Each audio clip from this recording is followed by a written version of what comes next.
everybody. Welcome to this seminar about Philly Sour and homebrewing. My name is Molly Rowing.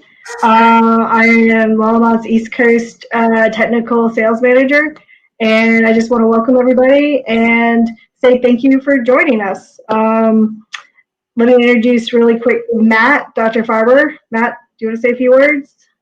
Hey, everyone. Thanks for coming. So, the idea about what this workshop was supposed to be was us all getting together in Philadelphia and having some homebrew and talking about Philly Sour, which was a yeast that came out of our backyard. And so this is our virtual solution about trying to get together as homebrewers and talk about how you can use this yeast to make sour beer. So we brought in a couple homebrewers from a couple different clubs in the area to talk about their recipe. I'm going to give you a little bit of background on what we do, the yeast that we found. We'll open up the floor then for any questions. Yeah. Sounds good. And I will be joining you guys later for question and answers. I have a few slides that I want to show you guys real quick. So let me share my screen.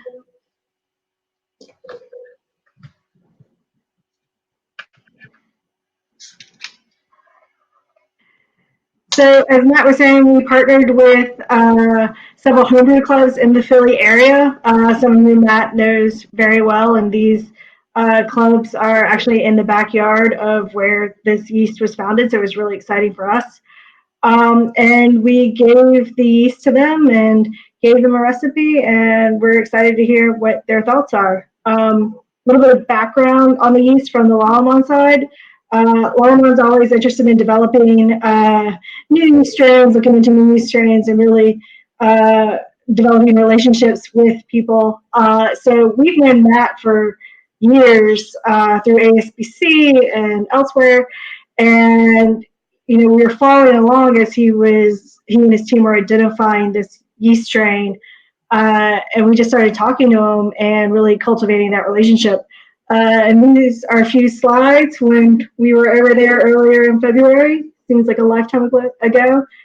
Just trying some Philly Sour and checking out the flocculation and learning about some American history. So it was a lot of fun.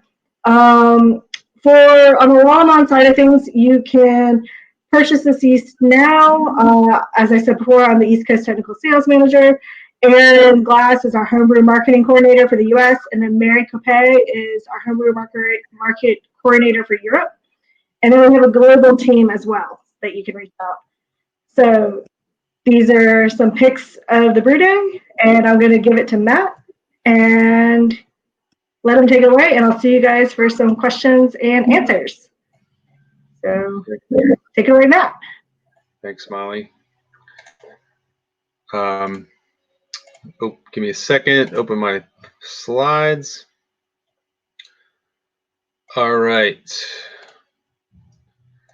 So, folks, again, thanks for joining us, both for our homebrewers who got to brew with Philly Sour and are here to talk a little bit about their brew, and for those of you who are interested in making sour beer.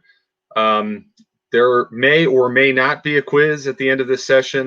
We're playing around with some different software called Kahoot, which is a really fun gamification of essentially like online Quizzo, but we are having some technical difficulties. So we're going to save that till the very end so that if we have technical difficulties, we'll just close out our party. Before I say anything, I want to say thank you to the team that helped us find Philly Sour in the first place. Stephen Mita was an undergraduate who first isolated this yeast in Philadelphia. Marissa Egan is our brewing manager, who has done a lot of the pilot fermentation work at the University of Sciences. And Gabby DeMichael is a fantastic graduate student who's been working in my lab on a lot of the laboratory scale experimentation. So I wanted to start first with a poll question, just to get a little feedback from what your guys' experience is with homebrewing sour. And so if you should see this poll pop up on the screen so that you can answer that question, you might also see it. I don't think it has popped up yet. Do you guys see the poll? Natalie, are you able to? There it goes. So folks, go ahead and please click that poll button on the bottom. You should see it in red. You can go ahead and I'm asking the following question: which of the following best describes your homebrewing experience with sour beer? You feel like you're fairly experienced. You've tried a variety of techniques, including kettle souring.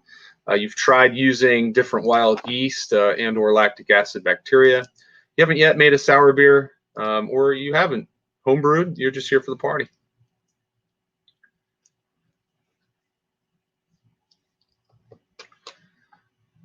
All right, so it looks like we're getting a couple people who have experimented with sour beer. That's cool. Looks like a majority of folks, about 60% of you, haven't made a sour beer. And what I'm really excited about is the opportunity for sour beer production at the homebrew scale using this yeast, which is really easy to make sour beer. And so I'm going to tell you a little bit more about what we do with that yeast and how you can produce a sour beer at home.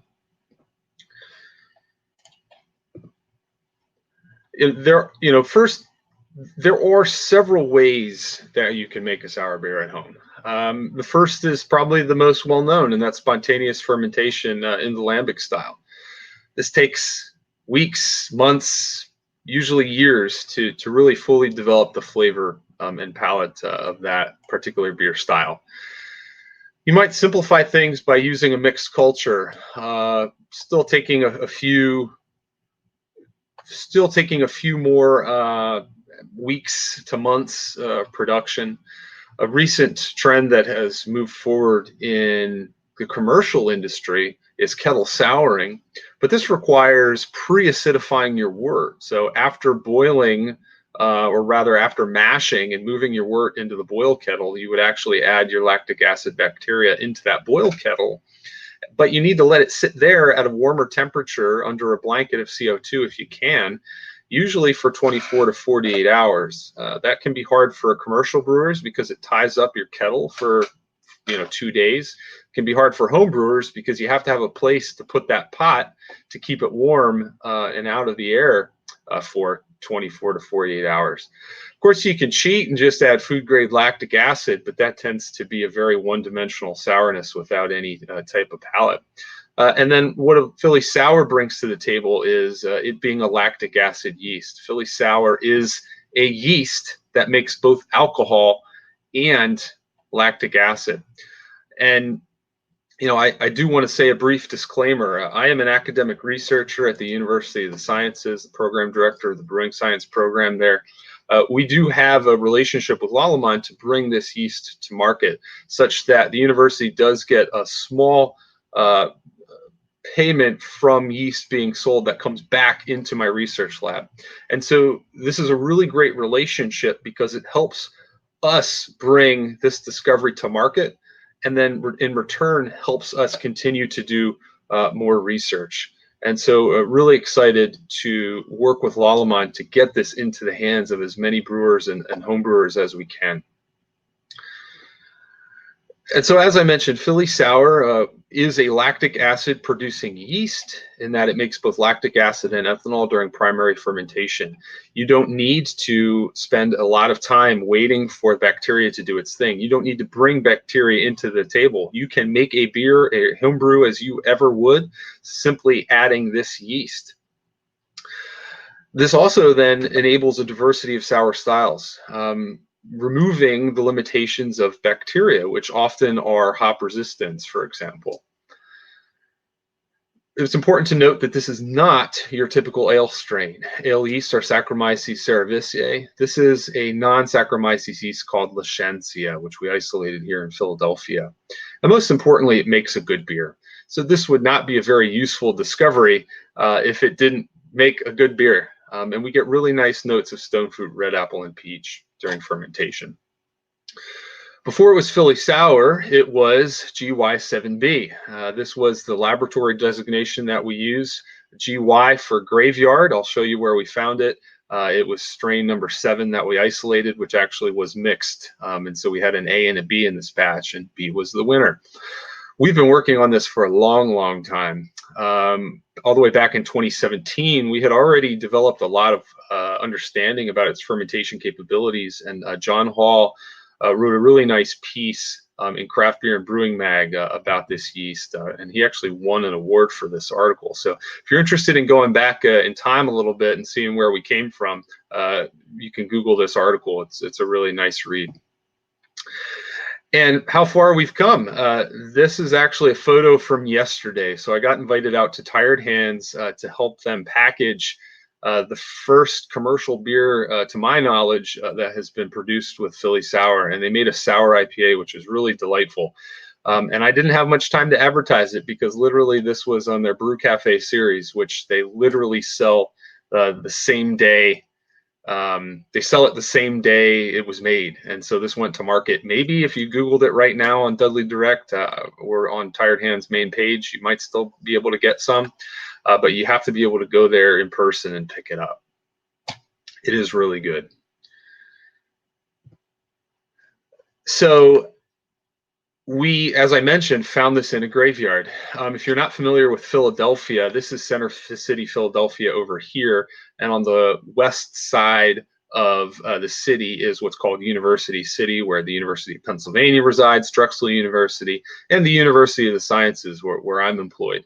My lab is technically right there. There's a really beautiful park, which is public access, which is also a historical graveyard called the Woodland Cemetery. It has beautiful trails.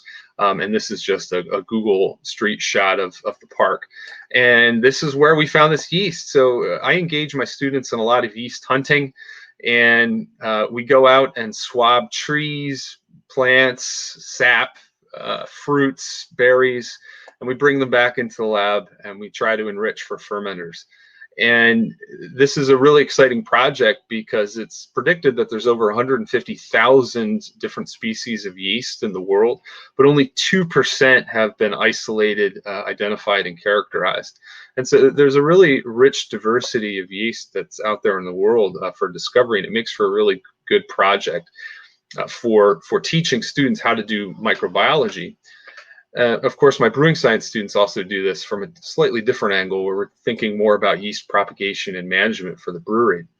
Regardless, Philly Sour, after we isolated and characterized it, we identified as a novel Lachantia species, which is what this SPP designation means. It's most closely related to Lachantia thermotolerans, which has gained some traction as a lactic acid yeast. And we have a whole lot of data to support it as a novel species. But this world ain't all sunshine and rainbows. So we have surveyed a lot of yeast. We've probably screened close to 1,000 different strains that we've isolated and enriched for fermenters. And this is the unicorn. This was the one that really made something special. And in fact, we actually get a lot of potentially harmful yeast as well. In red are yeast that are known as opportunistic pathogens. Candida tropicalis, for example. Candida is very well known for yeast infections. And so I always need to warrant caution when trying to do any kind of yeast hunt. It is exciting to go out and try to capture wild yeast. Go forth and experiment. That's the beauty of home brewing. But I always have to recommend caution. Always check pH. If you don't have the ability to check the pH of your brews, do not try to capture wild yeast. Anything that falls below 4.5 is considered food safe. There are no known pathogens that can grow under that pH. And so you want to make sure before you ever test anything that pH has fallen below 4.5. As I mentioned, we screened hundreds and hundreds of yeast. We will take yeast and put them into wort, and it won't ever drop. Some of them won't drop below 5. And so you want to, again, always make sure that you can check pH before you experiment with any wild captures. If you see fuzzy mold on your brews, don't taste it. I've read a lot of things where people will just say, remove the mold, move it forward. Don't do that, because that mold, those foreign yeasts that are on the surface, can secrete mycotoxins down into your beer. You could try to salvage that yeast and keep propagating it, putting it into a new wort, but you want to make sure that after subsequent pitches, you're removing that mold. Don't taste anything that had mold on it. Can you? I guess, but it's not safe and it's risky practice. And then finally, don't partake in this activity if you or a loved one are immunocompromised. Again, going back to this slide, these 4 yeasts that we isolated on this one hunt are opportunistic pathogens, and it's only going to take one media example of someone getting infected by some wild yeast to bring down the hammer on this practice.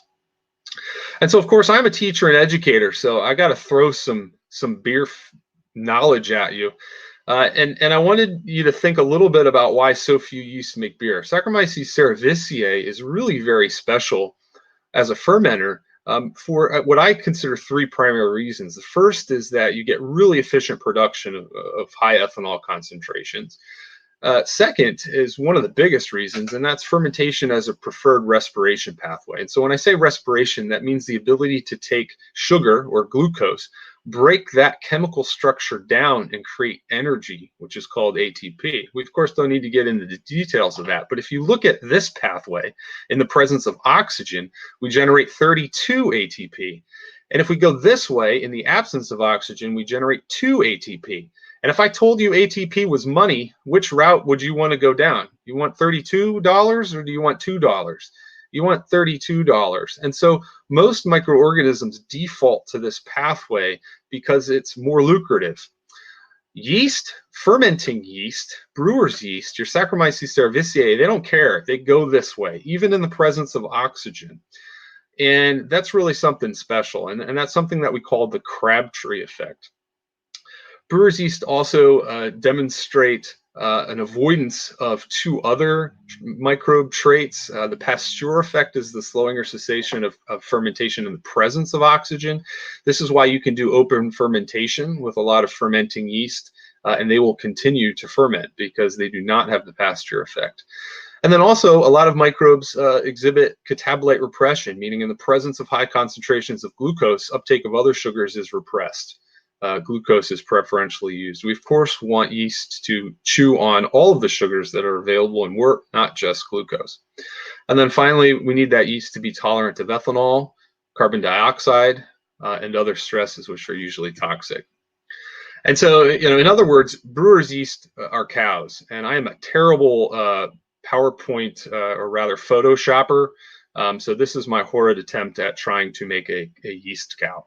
But brewer's yeast have been selected over hundreds and thousands of years to do one thing, and that is to make alcohol efficiently. Just like cows, milking cows, have been selected to make milk, right? Dairy cows do not exist in the wild. Dairy cows have been domesticated over hundreds and hundreds of years. And likewise, many brewing yeast have been selected as well. So we were very fortunate to find Philly Sour because we're trying to find a yeast that can do those 3 things, but those 3 things can actually become a whole lot more things. Efficiency in fermentation, metabolism, stress tolerance. They represent low risk to bring into a commercial brewery, and they might have additional benefits like high flocculation or production of glycerol, for example. And but of course, wait, there's more. The ability to take a yeast and produce an active dried yeast is also a challenge. And so Philly Sour is Lallemand's first non-Saccharomyces active dry yeast. And it is very challenging to take a wet yeast and produce a dried product. It requires specialized equipment, and then it requires specialized metabolism in the yeast, which we don't have time to get into, that will permit dehydration and then viability after rehydration. And so the fact that we could, and by we I mean the Lallemand, who put a lot of time and effort into developing the process of creating a active dried version of Philly Sour, the fact that we can make this dried product with Philly Sour is phenomenal, because it helps us as brewers simplify the process. We can now just get that dry yeast and add it to the beer directly. It increases availability across the country and the world. It means you have a longer shelf life. If you're a homebrew store owner, that you can hang on to that yeast for longer. If you're a brewer, that you can get a hold of that yeast and save it for the time that you can actually brew. And most importantly, in my opinion, as a scientist, is it gives you a little bit more consistency in your pitch rate. The wet yeast is very flocculent and difficult to consistently count for your pitching. And so having a dried product that you can pitch by weight goes a really long way to consistency and reliability. And so again, to stress, you can now make a sour homebrew simply by pitching Philly Sour directly into your wort. I have a little bit of data to show you, and the first is the fermentation kinetics of this yeast, because they are slightly different than your typical brewing strains.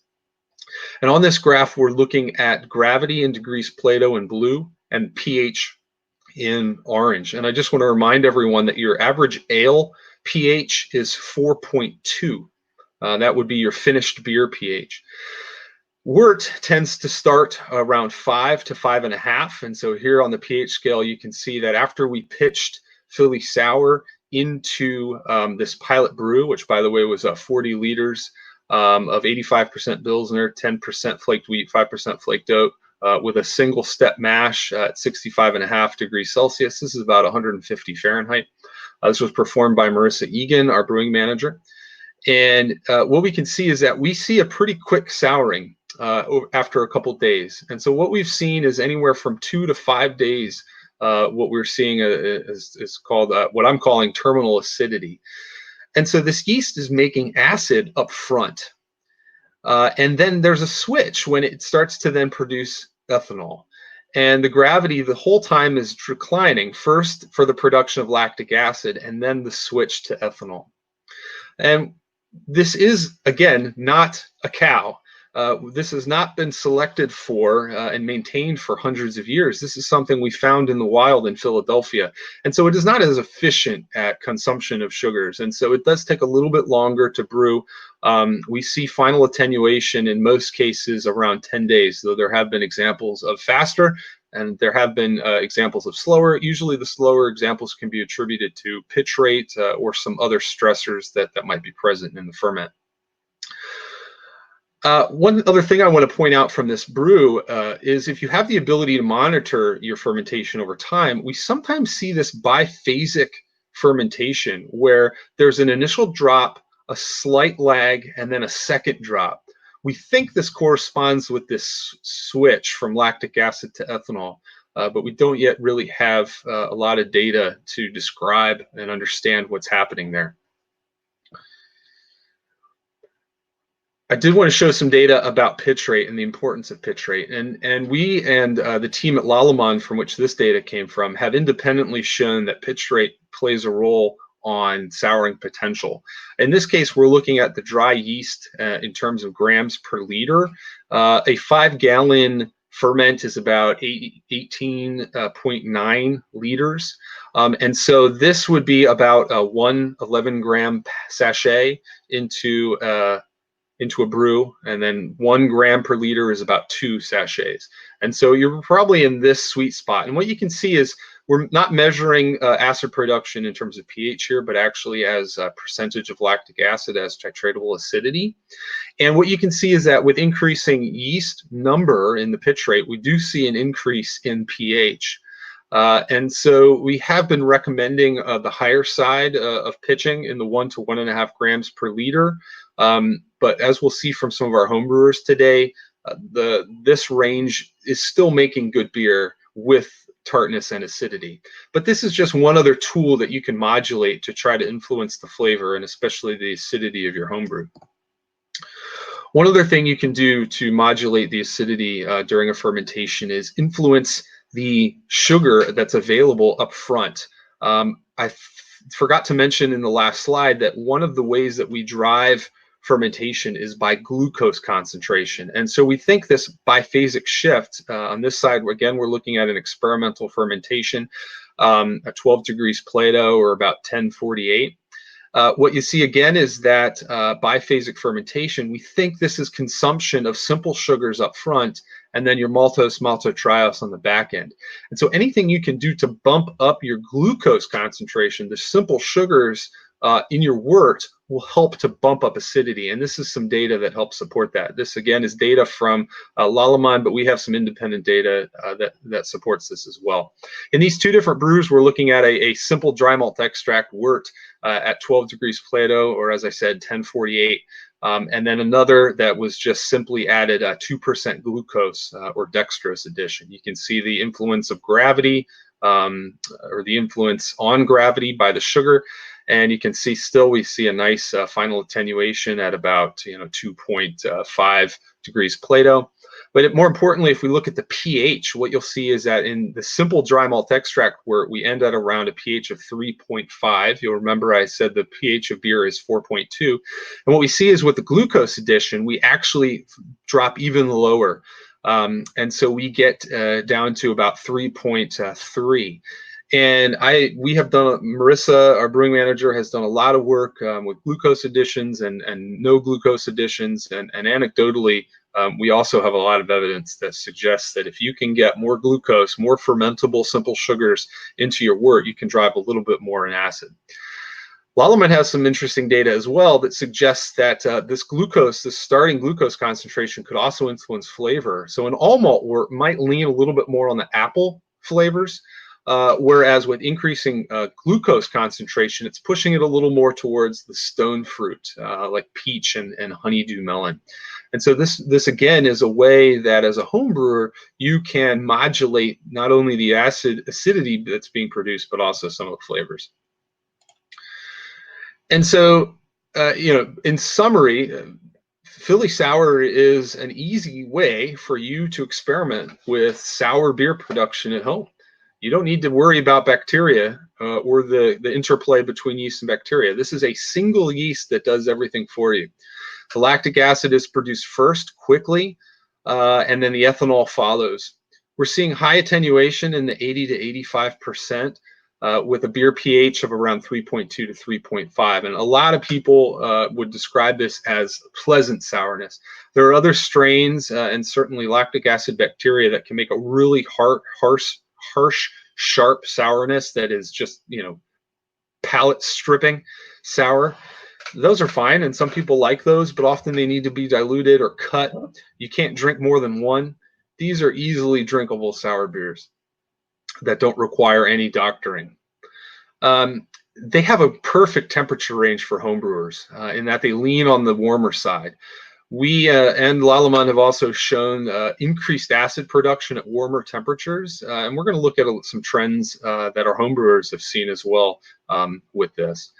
I mentioned the pitch rate is on the higher side, but we've certainly seen success with 1 sachet per 5 gallons. Anything you can do to increase glucose will increase acid. This might be a more moderate mash temperature. So you're usually, those of you doing all grain, if you're in the 148 range, that's really great.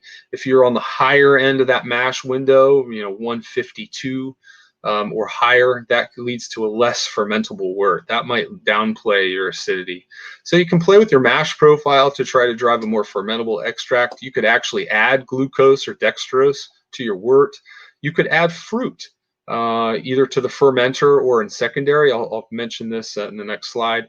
You could even play with enzymes, something like alpha amylase that's able to create more simple sugars in your wort. And so I threw together a slide for additional tips from homebrewers, questions I've been asked, and things that have come up over time. And the first is about rehydration. The beauty of active dry yeast is you can direct pitch it. You can just throw it into your wort and it'll make beer. And we'll hear from some of our homebrewers today about whether or not they rehydrated it or direct pitched it.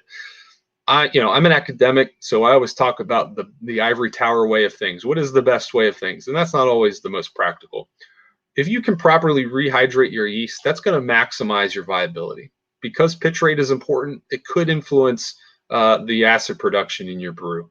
Again, however, we've seen great success with just throwing active dry yeast right on top of your wort. There is no need to oxygenate. The way that the active dry yeast is prepared, it actually does not require oxygen. We've also experimented with our wet yeast and oxygen, and so we've also not really seen any strict need for oxygen in our fermentations, and so no need to stress or worry about oxygen. I mentioned improved performance with temperature. We've gone up to 78. I'm really curious to see how far this can go. Really important to point out, again, the beauty of homebrewing is that you can experiment and do lots of fun things. What I would not recommend is co-pitching. Because this yeast is not a cow, it is easily outcompeted by cows. Your Saccharomyces cerevisiae, your typical ale strains will crush Philly sour. It will not give Philly sour the opportunity to chew on those simple sugars to make acid. And so you'll end up with, if you pitch a Saison strain, for example, you'll end up with a Saison and not get much character from Philly sour. So what we recommend is if you want to experiment with a co-ferment or a second strain, add that second strain after that terminal acidity. If we go back to our fermentation curves, you're going to look for that acid drop. And again, if you have access to your fermenter, great. If you don't, wait 2 to 5 days, depending on your schedule. And you want to add your second strain at this phase, after the yeast has given a chance to sour. And it sours fast. And so, day 2 is probably acceptable. You could draw it out a few more days if you wanted to. And again, especially if you're using active dry yeast, you don't need to worry about oxygen. So you could, again, just sprinkle in like a Belle Saison, for example, or your favorite Saison strain in order to finish fermentation. I'd also love to hear if people are playing around with Kveik, how a Kveik would crush, fermentation behind this. And so it might be a real nice way to quickly make a sour beer. I already described temperature, pitch rate. I already covered that slide. Can you make a starter? This is a question that comes up time and time again. So can I buy 1 sachet and step it up? Yeah, sure. If you try that, this yeast does grow more slowly. So I would give it an extra day. And also pitch rate can be challenging. This yeast is very flocculent. And so again, it takes away some of the predictability of using an active dry yeast. So you can, but you lose a little bit of control because it's a little harder to work with as a wet yeast. A lot of people are excited about adding fruit to their sours. Our brewing manager, Marissa, has done this with great success near flame out. We like to add our purees near the end of the boil just to help with sterility and to simplify our process. I have seen some homebrewers add it to secondary. In those experiments, we haven't yet seen the effect on any additional acid that might be produced. And so I don't yet have the data to tell you how this, if you do it in a fruit addition in secondary, how it affects fermentation. But in my experience, it's going to create a little more fruit forward flavor as opposed to putting it in at flame out. It's just going to help ferment a lot of it while having some notes of that fruit, converting more of those sugars into acid and alcohol. And it doesn't seem like yeast nutrient plays a role in fermentation performance. And so again, this yeast opens up the opportunity for you to experiment and dabble with lots of different styles. You could make a farmhouse Saison by pitching a secondary Saison strain. Lots of fruit sour opportunities, Goza, Berliner Weisses, but now we don't have limitations of hops. I mentioned Tired Hands beer that we packaged yesterday was a sour IPA, which was really delightful. This also, I didn't show you the data in this presentation, but it's particularly ethanol tolerant as well. And so we've made some pretty big beers with it. Fermentation efficiency slows way down, but the acid production crushes high gravity. So if you wanted to make a sour triple, this might be another serial pitch that you do where you let the Philly sour do the acid production. And if you wanted to make it real fast, you could use another strain. Otherwise, that fermentation time just might take a little longer. And then finally, there's no limit. So throw in some of your favorite dark malts and make a sour brown. And I'd love to hear from you guys in terms of what you make. So my social media, I'm mostly on Instagram as BrewSciences, BRU Sciences. Please hashtag Philly Sour. Reach out to me, and I'd love to hear from how your brews go.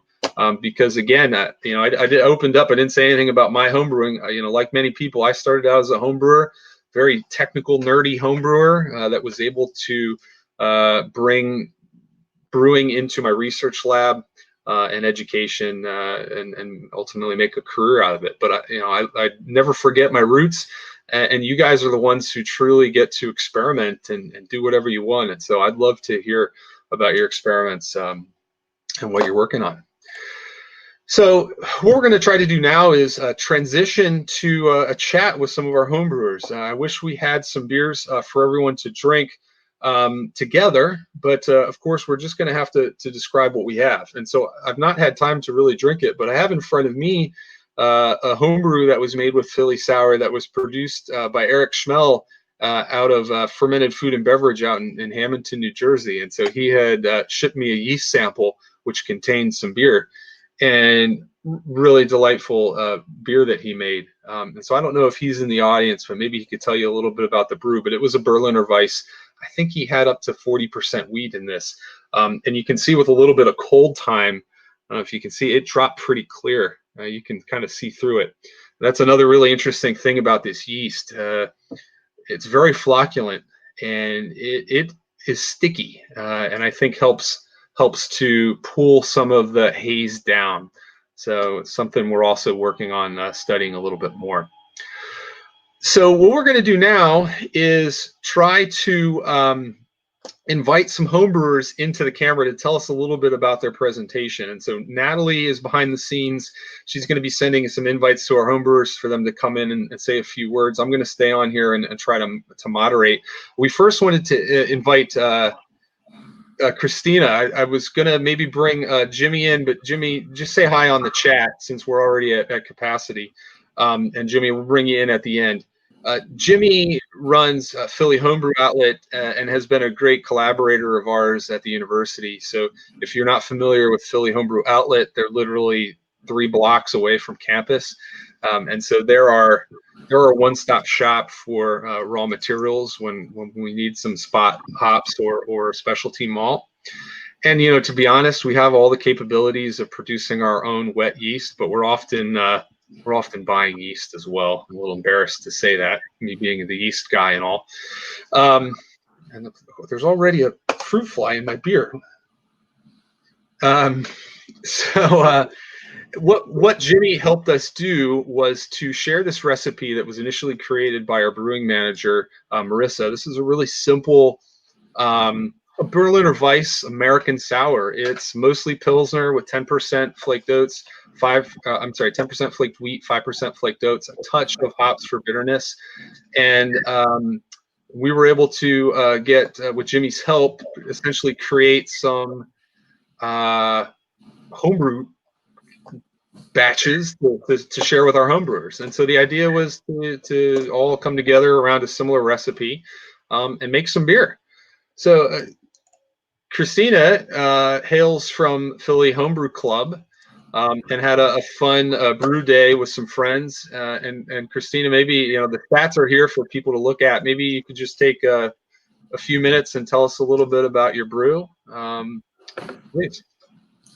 Thanks. Hi. Yes, I'm Christina, and I'm part of the Women's Brew Church at Philly Homebrew Club, which is a small group of women who really support each other in the art of homebrew. So that's sort of what got me into brewing, and that's who I did my brew day with. And we brewed outside. It was a lovely day, and we are so pleased with how the beer came out. We had a pretty low original gravity, and we were kind of worried about it, but the yeast performed amazingly, and our final gravity was extremely low. We were so happy with the attenuation. And it's also a very clear beer. I wanted to have some and show it on the thing, but I drank it before we got to the point in the presentation because it was that easy. Christina, did you do direct pitch or rehydrate? We rehydrated, and I think that was really important for us because we had such a low original gravity. So, you know, we kind of needed to get like every ounce we could out of our fermentables. And yeah, so we rehydrated kind of right at the end of the boil, which maybe was a little bit early because it was a hot day. It took us a long time to get the beer cool enough to actually pitch the yeast. But it all worked out and we were very happy with the product. And one sachet in your 6-gallon batch? Yeah, just one. Great. Great. Thank you so much. Appreciate your feedback. No problem. Thank you. And then can we pull Matt in? Matt hails from Barley Legal Homebrewers. I should point out that I've had the pleasure of presenting at all these clubs, and regretfully am not able to be with you all in person again. I have to give a special shout out to the Bombers because I hail from Media, Pennsylvania. But of course, I work in close proximity to Philly Homebrew Club. Matt, welcome. Thank you so much for joining us. Please tell us a little bit about your brew. Sure. First of all, can you hear me? Yep. All right, good. And I did save a sample. Nice. So I didn't drink it all. It was very tempting. So my brew day was relatively uneventful for a change. Although it looks like some of my results are a bit outlier from what other people have experienced. I started with a fairly neutral water profile. My starting gravity was 1047, I believe, but I finished out at 1014, so not quite as low as others finished. As you can see from the image, I hit 3.25 pH, but it's a much softer tartness and sourness than that pH would indicate. They're really pleasant, not super puckery sourness. It's really kind of softer than that, but real nice. The grapefruit pith flavor that I noted in my earlier description was pre-carbonated and warm, and that's kind of faded a bit. I still get a lot of grapefruit, but more of some of the other flavors that people have noted, particularly pear. But it's bright, refreshing. It's just a really nice summer day kind of beer. It's going to be perfect for bringing yeast samples to the beach or sitting out at the pool and enjoying it on a hot day. Thanks, man. Did you do direct pitch or rehydrate? I did direct pitch. I've been doing almost always direct pitch with dry yeast since I read some information about that, and no oxygenation. And it turned out, I used one pack for 6 gallons, so roughly 0.5 gram per liter, I guess is what that comes out to. But so Molly put all this into a spreadsheet, and so we'll come back to it. But I'd be happy to talk a little bit about some of the variability that we're seeing in our gravities. It sounds like there's a lot of consistencies in flavor and acidity, but some of the subtleties are a little different. I also wanted to touch on, you had mentioned maybe didn't taste as much sour as a 3.2 would suggest, and I want to use this opportunity to talk a little bit about the difference between pH and titratable acidity. And titratable acidity is your best measurement for the amount of acid that's in your beer. pH is influenced by buffering capability of the beer, and so you could have the exact same amount of acid in a beer that reads a pH of 3.1 and then also a 3.5. So the pH could read different, but your perception of it would actually be exactly the same. And so pH is great measurement. Titratable acidity is what we do in the lab to really try to dial it in. And again, this is why, make sure that your pH is there, and then the best quantification is going to be your palate. And what can influence that is your water chemistry, your grain bill, your buffering in your water. So Cool. Thanks so much, Matt. Appreciate your time and for joining us and for your pictures. I love the design. Lallemand came up with this, and it's really cool. So next up is Keith, hailing from Philly Homebrew Club.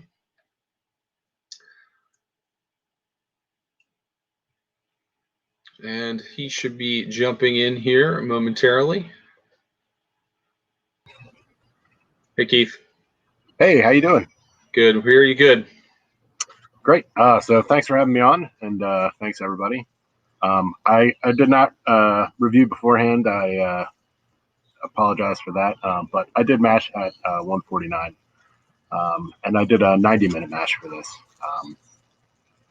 But other than that, everything looks great, and yeah, got the apple and pear notes. It cleared out really well. I'd thought about doing kettle sours in the past. I use a mash and boil, and that would have enabled me to have the temperature for a day or two, but never just got around to having the time to have 2 days to have it sit there and baby it. So I was excited to be able to just use regular 1 pack of yeast or 2 pack of yeast and have that do the sour fermentation. For those that aren't familiar, can you just briefly describe that mash and boil technique?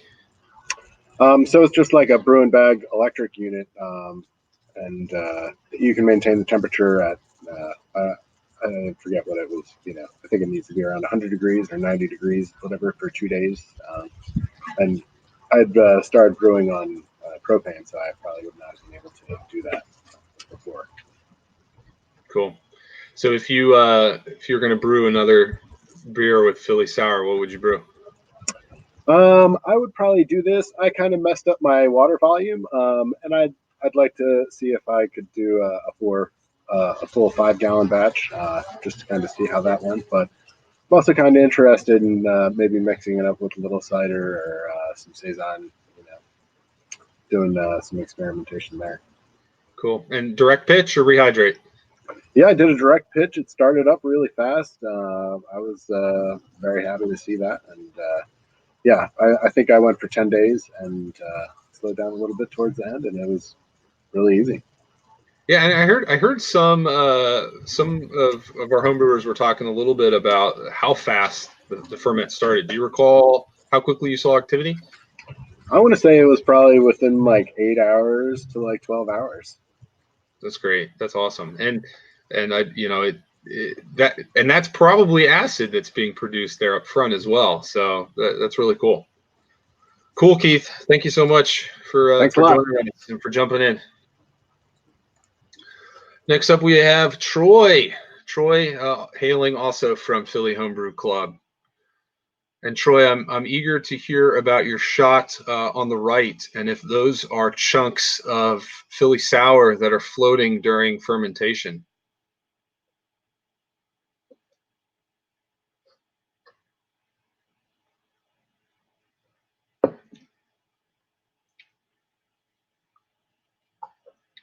Erich, do you want your bottles back?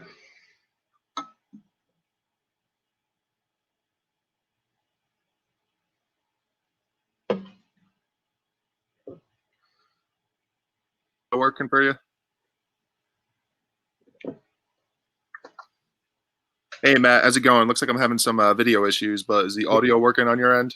Audio is working perfect. Hear you loud and clear. Beautiful. So yeah, brew day started off pretty streamlined. Was able to pick up that prepackaged goods. Shout out Homebrew West. Brew day went as usual. Had a little bit of a interesting low gravity. And so in the interest of time, I didn't have time to boil out and wanted to get to that OG that we wanted. So I added some sucrose, and I don't know if maybe you could speak to this or not. I'm wondering if that pound of sucrose influenced this low final pH that I had. So I know it's not, I believe it's a disaccharide. I know you said that glucose really gets it down. I don't know if it's going to be broken up with the boil or if that's getting me to that lower pH, but I was very surprised to see that. Retitrated the pH meter 3 times to make sure that was real. To Keith's point earlier, even with that low pH, it wasn't really that sharp. It was certainly a little bit sharp getting that low, but not off-putting by any means. But yeah, no, the fermentation went great. Started seeing activity within 10 hours. Took about 10 days to fully ferment out. And I got a nice, clear, bright sour beer waiting for me at home.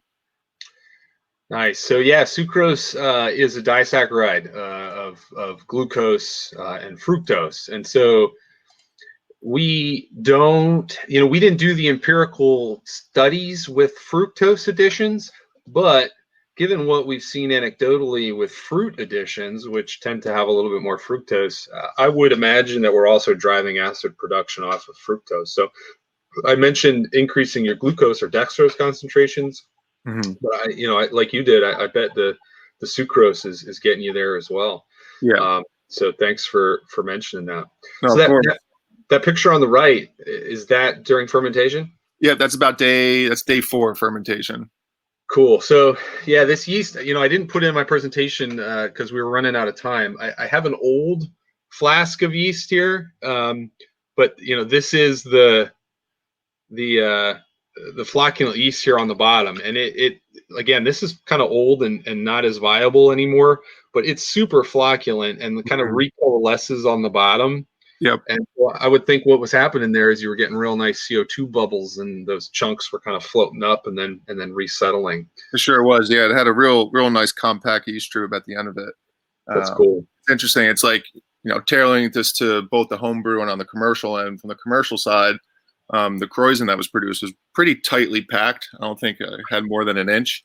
And so when it comes to filling up your fermenters and max capacity and getting most out of it, you're not going to deal with any of that spillover and losing product. From the homebrew end, not having to do those additional steps with the kettle souring is awesome. So not having to worry about getting good belly or some form of lacto, not having to worry about maintaining that temperature.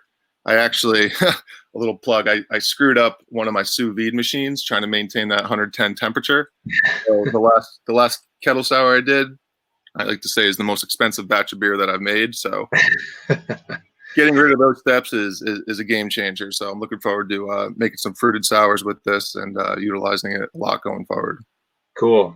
And stay in touch. I'm excited to hear what you do with it. And yeah, again, that's really cool that your pH dropped lower and potentially from that sucrose. So yeah. Thanks again for sharing. Good stuff. Thanks, Matt. Cheers. And next up, we have Erich, hailing from the Hometown Bombers.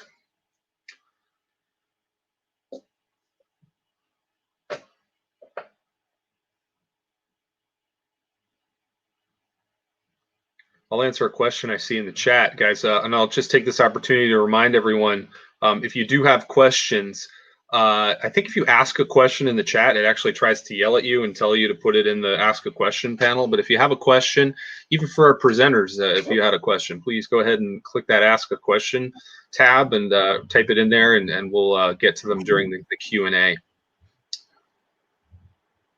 Erich, welcome. Hi, thanks for having me. Thanks for joining us. Please tell us a little bit about your brew. Yeah, so I think like a lot of people here today, I've never made a sour beer. I enjoy them very much, but given the sanitation issues and how long it can take and a number of reasons why I haven't done it, but I think the whole process was pretty much like any other brew day for me. It took the normal amount of time, and it tastes great. It's got a really nice peach forward flavor with a lot of complexity that, frankly, I don't really see in a lot of kettle sour beers when I get those. And so I'm not really the biggest kettle sour fan, but I think this produces a beer that just really has a lot of forward and depth and complexity to it. But as far as my brew day goes, I actually fermented it a bit higher than maybe some other folks here, and not at the low end of 71 degrees. And so I actually pitched it, rehydrated it at 90 degrees, and let that temperature come down about 10 degrees. And so I think fermentation really happened somewhere between 77 and 82 degrees Fahrenheit. And I think that has certainly maybe lent itself to a little bit more acidity. I don't have a way to measure pH, but it definitely has that sour component that everybody else has been describing. And it is very fruit forward. And so I think maybe that has something to do with it.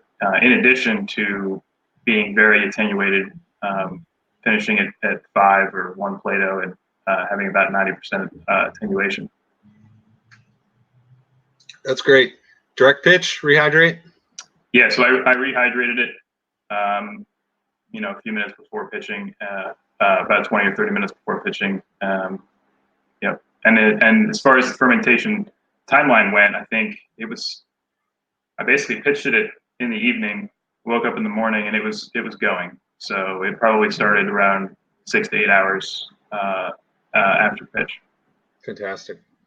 And I see Jimmy just commented on the haziness when I was talking a little bit about clarity. Did you remember how young the beer was when you took this picture, and have you seen any changes in clarity since? Yeah, so that was basically my timeline. It was kegged 10 days after, carbonated for several days after that. So that was probably 2 weeks after. And I have some right here, and it's just as hazy. It's interesting because there was a whole lot of yeast at the bottom of my fermenter, so certainly a lot of it dropped out, and it's not like there was a lot of oat or wheat in the recipe. So it is a little interesting that it's so hazy. Yeah, Marie Claire just chimed in and said theirs came out super clear. This was Erich's, which when I first got it was pretty turbid, and now was pretty clear. So maybe curious about some of the differences that we're seeing. So be curious to learn more about that as time goes on. Cool. Thanks, Erich. Yeah, thank you. All right, and then next up we have Jim from Philly Homebrew. And Jim, in his defense, didn't have any pictures because Jimmy forgot to include him on the email chain. Sorry to throw you under the bus, Jimmy.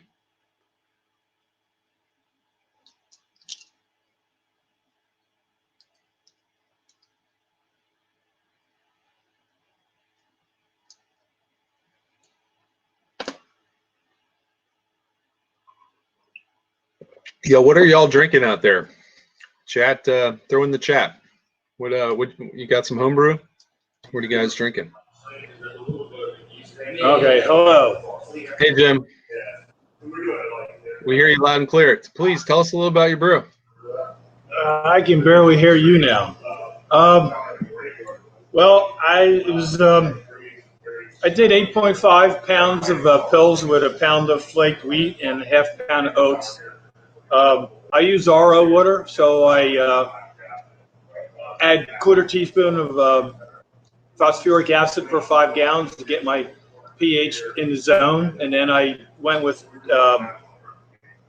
2 teaspoons of calcium chloride to gypsum to kind of bring up the malt flavor. I also brew on the anvil, which is kind of like the mash and boil. So it's basically a beer in a bag, and I did the no sparge method. My starting gravity was 1052. My final gravity was 1014. And I fermented at 77 degrees. And I also did it in an SS Brewtech bucket, and I did an open ferment where I just put the lid on. I just didn't lock it down. And it came out nice. I mean, I'm drinking it here. Here we go.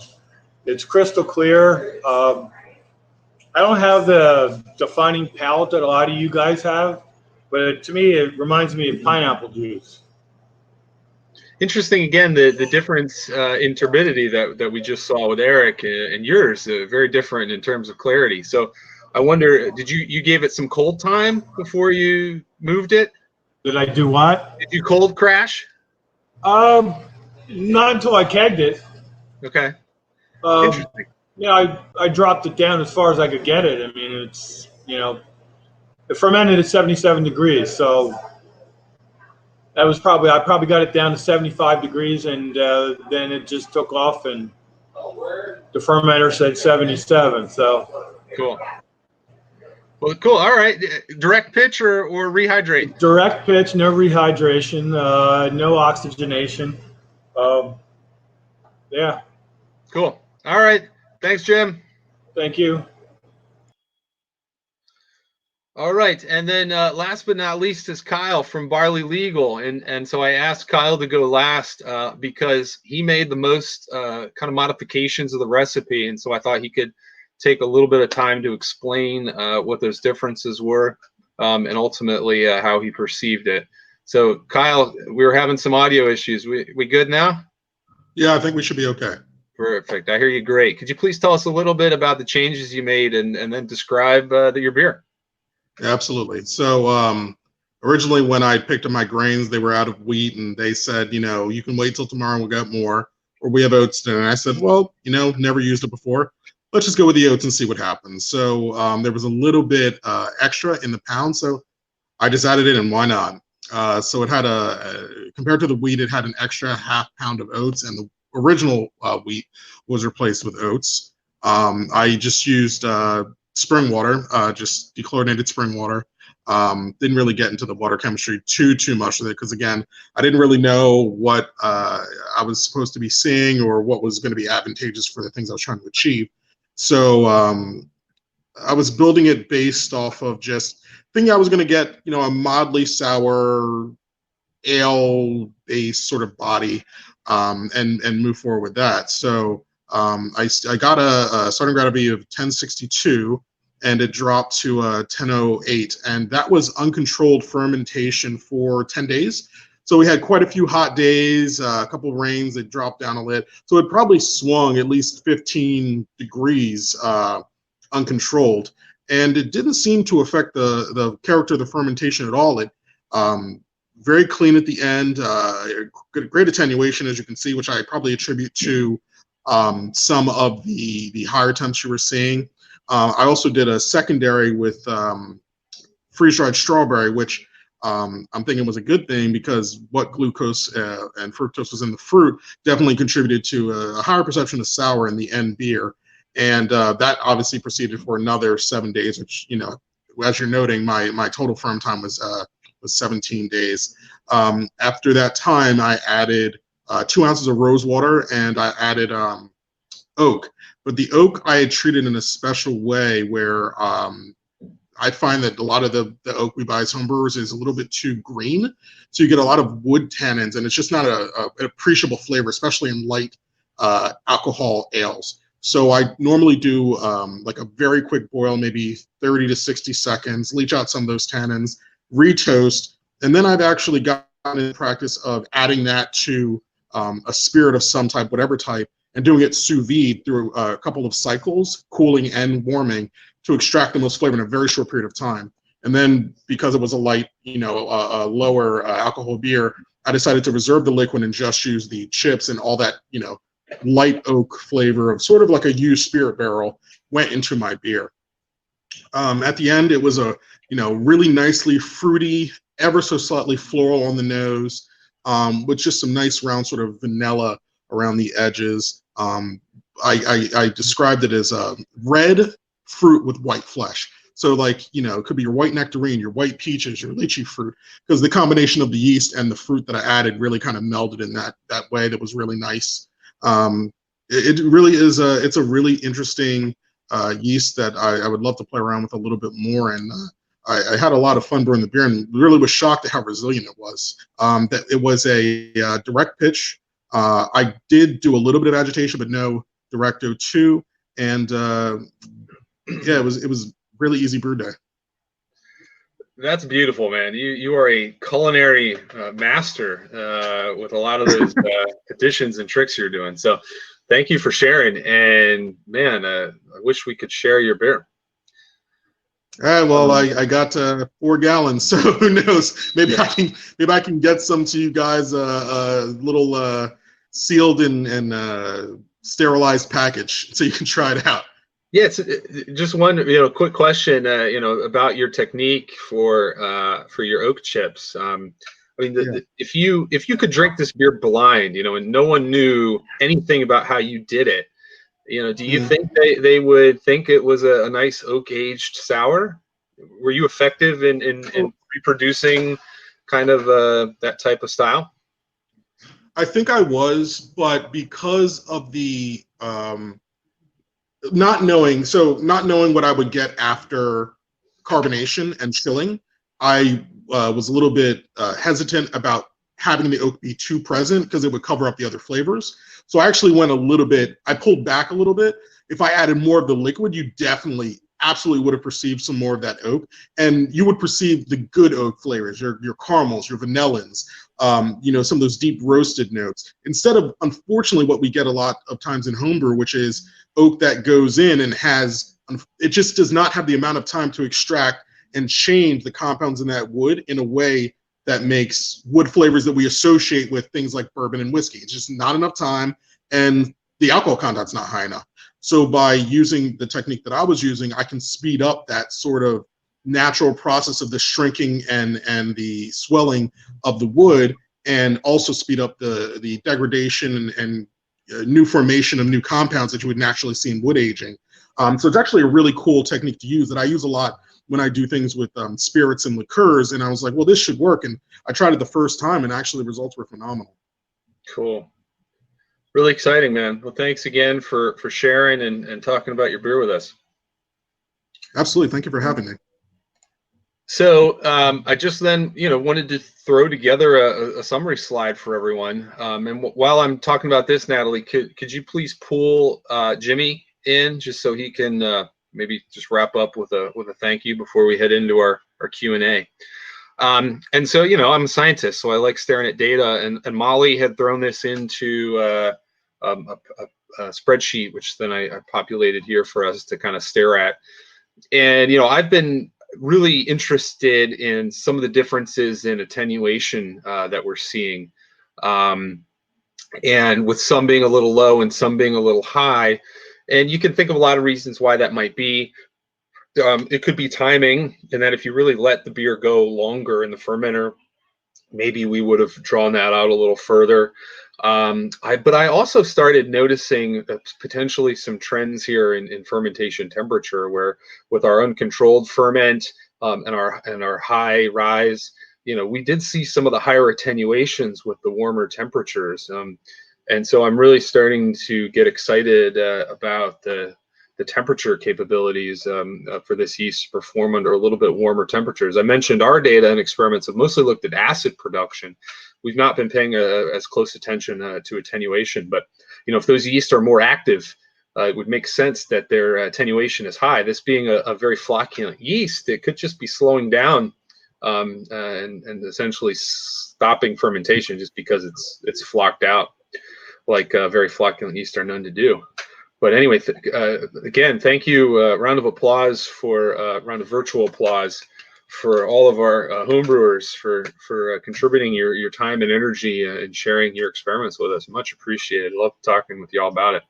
So Jimmy, I wanted to invite Jimmy in for an opening, and I'll invite Jimmy in for a wrap up before we head into our Q&A. Jimmy, thanks for the opportunity. Yeah, absolutely. Thank you. You guys can hear me? Everything good? Yep. Cool.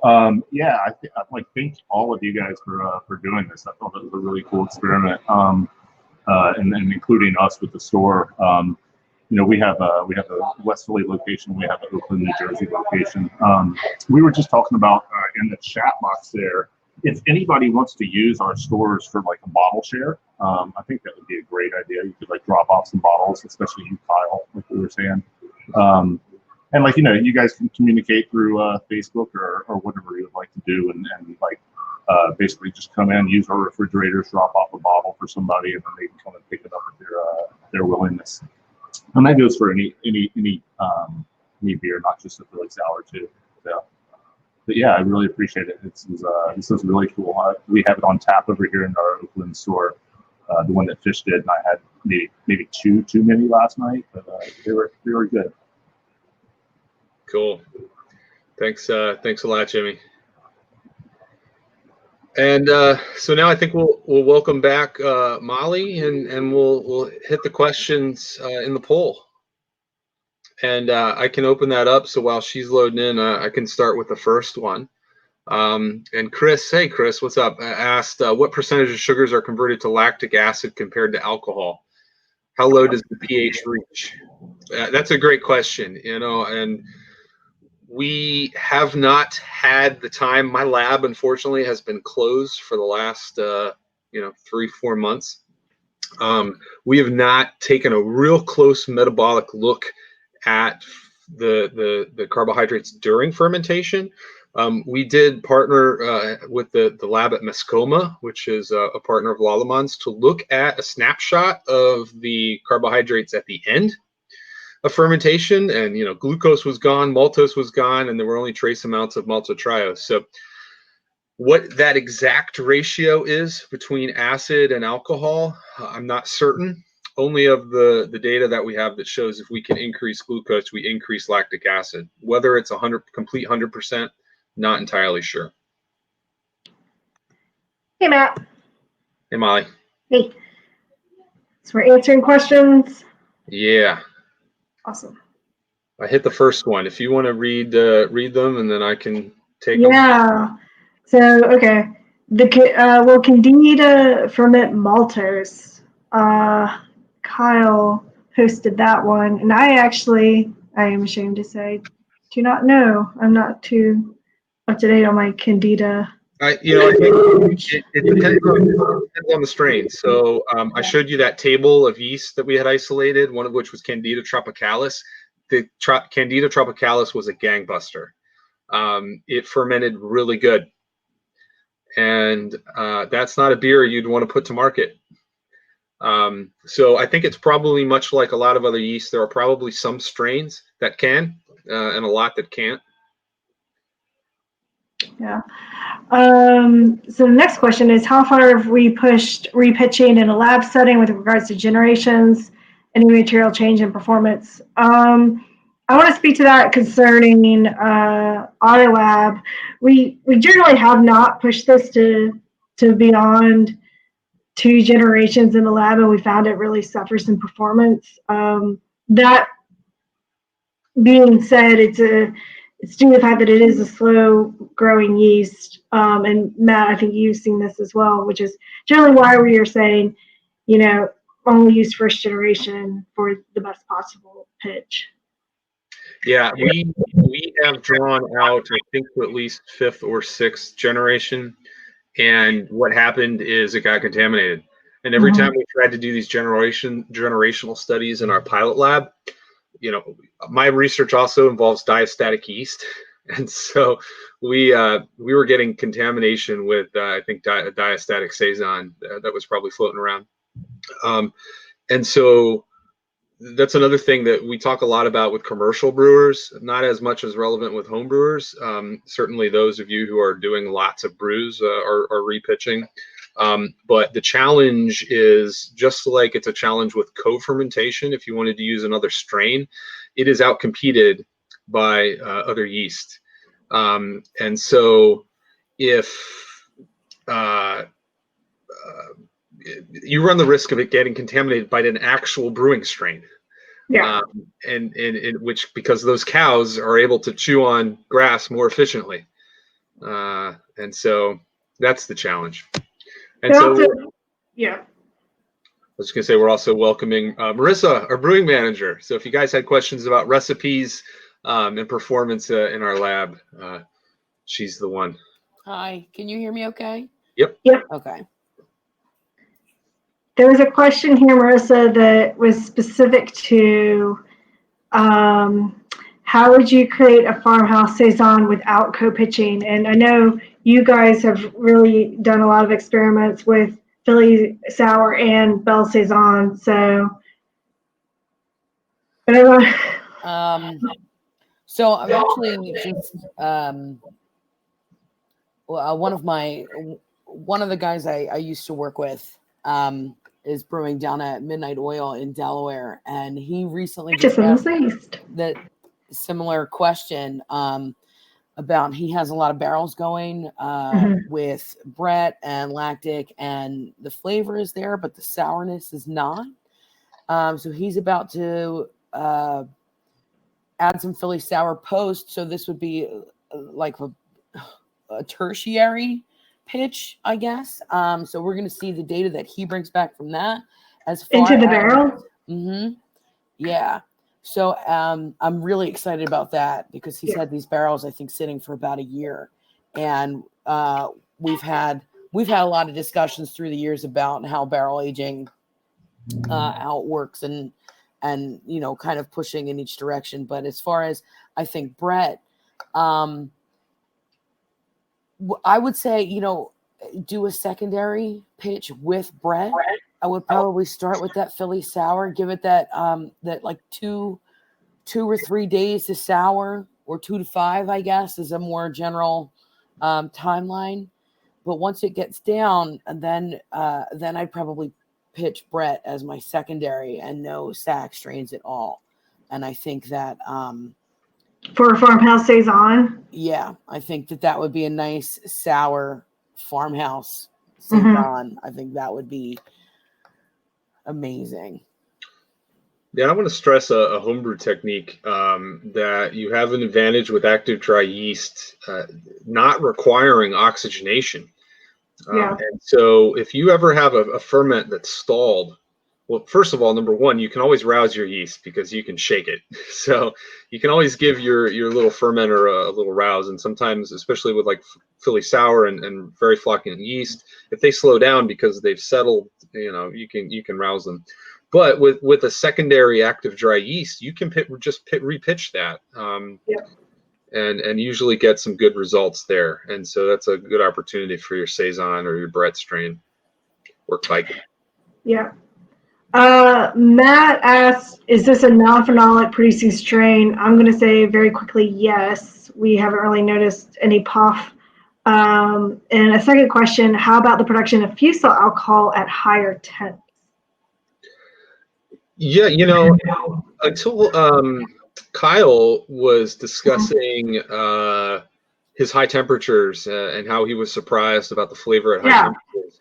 We've not been paying particular attention to that because we've been looking more at acid production with high temperatures. And so I can't say we've noticed a lot of fusel alcohols with those high temperatures. Maybe Marissa can weigh in. To be fair, the sour triples that we've done, to be at such a high. Now, again, like I don't have super hot temperatures in my lab. So fermenting at 90 degrees, I don't know what's going to happen there in terms of fusel alcohols and a high gravity wort. But we have done high gravities up to like almost 20 Plato and have not seen, like in a traditional Belgian triple style with dextrose added and high gravity start, I have not noticed any fusel alcohols at all. Was that the triple that we tried, Marissa? Yes, and I have done that. That was delicious. I've done that particular beer 3 times now. Yeah. And in fact, we had one, I brewed it right before we kind of got thrown off campus. And so I had beers that were sitting there for 3 months. And I was able to get back into the lab a week ago and taste the beers that had been sitting. And one of them being a sour triple, and it's amazing. And there's no fusel alcohols. I believe that the room temp was set to 80 degrees that whole time. Walked into like a sauna, and it was, I did not taste any heat coming off of that. That was a very smooth triple. Yeah. I don't want to say at our lab, I mean, we pushed it up to 25 and we're still trying to go higher. C, so about 77F. And we noticed the flavors weren't as nice above 77 as they were, at the 77 mark and between 68 and 77. But then our lab got shut down because of COVID and we couldn't do a lot of these other experimentations that we wanted to do with temperature. So it's something we're still looking to explore as well. But we haven't, as far as I've seen, noticed any fusel, really any heat either. I see the guys in the chat are asking for some triple. Yeah. Okay, this was a question about any difference from a sanitation perspective with the yeast compared to typical SAC, for example, like resistance to acid-based sanitizers like Star San or Iodophor. In our general best practice, we say it's a yeast, it kills like a yeast, but I tell people to treat it like Brett, like you're bringing in a domesticated wild yeast into your brewery. It is a yeast though, it will be killed, but be careful. And as Matt and Marissa have seen, it is a slow fermenter, so it's easily overtaken by other yeasts. So the potential for contamination is quite low. It doesn't create any biofilms or anything. Like it doesn't. It doesn't have this tendency to want to stick around. I'll say that it's like, in typical cleaning procedures, it goes away for sure. Yeah. This Steven said he's planning to add Emirati apricot craft puree in secondary for maximum aroma flavor. You mentioned putting it in the primary. Please explain the difference between putting puree in the secondary or the primary. Marissa, could you describe when you do your purees? Sure. Yeah. I have done both. And typically, I am just adding the puree right when I'm knocking out the wort, so that I can have a few thoughts on this. Is one, I don't want leftover fermentables, so I am adding it. If it's something like raspberry where the flavor will carry through, sure, I'll put it right into the boil, and then that way I can make sure that it's completely fermented out for when I go to transfer my beer. I do not, coming from professional production brewing, that's a huge thing for me, that I don't want to have bottles exploding in market, so that I have carried that through to what I do now. So adding it early for me is important, and getting that sterilization of the fruit. If I'm, most of my brews have been to collect data. I mean, obviously making something delicious and drinkable, but I want more information from it as I'm doing it. So I am not risking any contamination by adding it later. I have done that in the process, and then I just have to wait for it to ferment out. I will say that this yeast is, it loves these simple sugars, the glucose, fructose, and sucrose, highly fermentable, and adding them later, I have gotten maybe additional acidity, definitely additional fermentation. So every way works great. It's really just a matter of what your end game is. Are you going to pack it up and ship it somewhere? Because then you want to make sure everything is fermented out. But I have not had a bad version yet. Yeah. Eric has mentioned, he mentioned Tired Hands made an IPA with the Philly Sour. Has this yeast been received by commercial brewers, and do you expect it to be used more broadly? I will speak to that. And yeah, we have a number of commercial brewers that are trialing it. A number have bought it. It's available globally. So I gave a presentation 2 weeks ago for some brewers down in Australia and New Zealand who are super interested in trialing it and using it. Brewers in Europe. So we're now collecting the data from these brewers, and we're hoping to share it more widely once it becomes available. But there's a lot of interest. Just as it's the first non-Saccharomyces strain in dried form. It makes it super unique.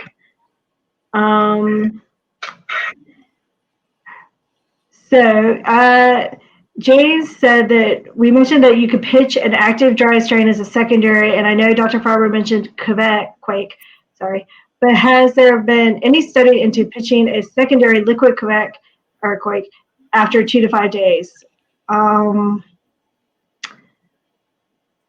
I do not know of a specific study, but I think we'd be interested in all seeing the results. Yeah, those recommendations are based off of Marissa's co-pitch data, and then Lallemand and their R&D lab had also tried some co-pitch data. So we had tried a lot of strains to try to brew with them simultaneously at different ratios. To mix success, there were some strains that worked if we did like a 10-to-1 Philly sour to ale strain, but it was unreliable and it was less acid production than when Philly sour was by itself. And so that's why we've been recommending this subsequent co-pitch. And so as long as the yeast is healthy, you could in theory do it. The reason why I recommend active dry yeast is because the way it's prepped, it doesn't require oxygenation, and so there should be enough yeast to do what it needs to do. Where a liquid culture, you're potentially at a different life cycle and different nutrient needs for that yeast. So can you do it? Yeah, probably. But I think a secondary dry yeast pitch would have a little better reliability. Yeah, one of the things that we noticed was that yeast with shorter lag times would outcompete it. So that was the inconsistency of co-pitching, at the same time. But I know there is someone out there, one of our commercial brewers, who's going to do a co-pitch or a secondary pitch with the Kvike strain, right? Yeah. So there's a couple of brewers that are interested in doing it. The one brewery that I'm talking to now, they've actually had to put their R&D on hold because of COVID. But we're still exploring like more brewers to do it. Very cool. We've in the lab, we've finished brews with Belle Saison. Yeah. And those have been delicious. Final question from Jimmy. He's asked, has anyone tried using this yeast with wine juice? Did you say wine juice or lime juice? Wine. Okay. I actually have some experimental stuff with just fruit. Okay. I do not have results from that yet, but it is it's actually on my grocery list to get more just fruit juice and different kinds of fruit juice. I can remember doing cider trials with like Mott's apple juice because it's pasteurized juice. So being able to test anything you want to do a commercial juice is pretty awesome. Yeah, I see that Sour Patch Kid. Yeah, it's kind of what I'm going for. I'm very excited about it, but I don't have any data yet. I have a lot of ideas that now that I'm back in the lab, I can really go ham with. So yeah, I mean, this is all what we're trying to do. We're just looking to explore like everything because this yeast has so many opportunities that you could do with it. Yeah. Cool. All right. Well,